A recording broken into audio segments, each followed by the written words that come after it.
Hey there. I just listened to Pastor Jeff's devotion on getting out of your head. You know, it's so easy to get caught up in that spiral, just like you talked about. But if we have to take every thought captive, just as the scripture says. But how is it so easy to get caught in the spiral of negative thinking? That's just the world bombards us with all these things, even like the quirky little sayings like, the cat knocked something off the counter and you're like, well, that's why we can't have anything nice. What even makes us turn towards the negative things? When I would get evaluations in for how I do my job, I'd have all these evaluations that like, you did good, you did good, you did good, but you need to do this a little better. And it was just that one little minute thing. And my mind kept saying, well, what do you mean I need to do it better? How come I need to do it better? I'm pouring my heart into this. And so we need to work towards that betterment. But it always seemed to spiral down negatively, like, oh my gosh, everybody hates me and woes is me, right? Just like Pastor was saying. Well, what happens in our brain is that we have all of these millions of neurons. And when you have a thought, one neuron fires to the other, and that creates a synapses. That synapses highway is what it's called in neurobiology. That can form a habit if we keep going over and over and over again, traveling down that highway, just like a pathway, right? So when we have these negative thoughts and we keep going back to, well, this is why we can't have anything nice. This is why we can't have anything nice. All of a sudden you start thinking, I can't have anything nice.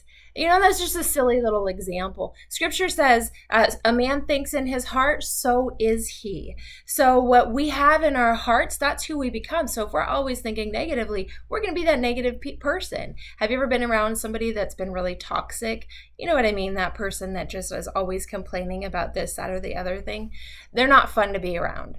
So in the scripture in Romans 12:2, as the pastor talked about yesterday's devotion, it's the word transform. He says, therefore, transform your mind. Don't be conformed to the pattern of this world, but transform your mind to the renewing of the spirit. That word transform is metamorpho in the Greek language. What does metamorpho sound like to you? Metamorpho. Sounds like a metamorphosis, doesn't it? The transformation that a caterpillar goes through when he becomes a butterfly. That creature, the little caterpillar that used to crawl all over the earth and have to conform to the earth, has now transformed his entire being. So all he has now to do is lift his wings and fly. That's what he's talking about when Paul writes to us, transform your mind. Metamorphosize your mind. So it's no longer on the negative thought processes. So those synapses highways that are bad, we're creating new ones that are good. Deuteronomy, God is just establishing his presence with his children, and he gives them this admonishment. Deuteronomy 11:16 says, take care lest your heart be deceived and you turn aside and serve other gods and worship them.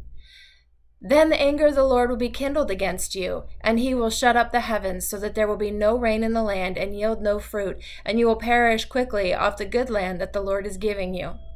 That sounds a little scary, huh? The desert of the physical land, as well as the desert of our emotional minds. When you get in that toxic rut, it feels like a desert no matter what.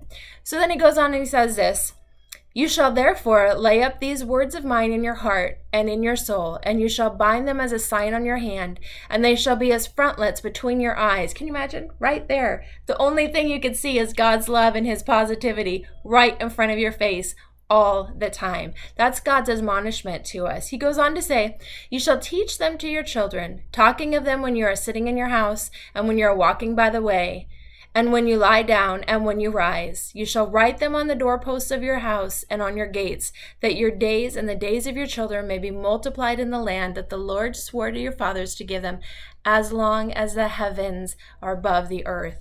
That's quite a long time. He's just thinking, think of my words, think positively. I know this world is bombarding you with these negative thoughts, but take these positive thoughts.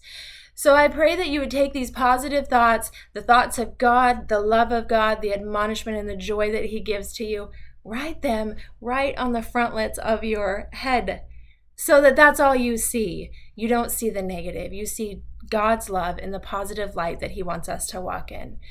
So let's try to metamorpho our minds today.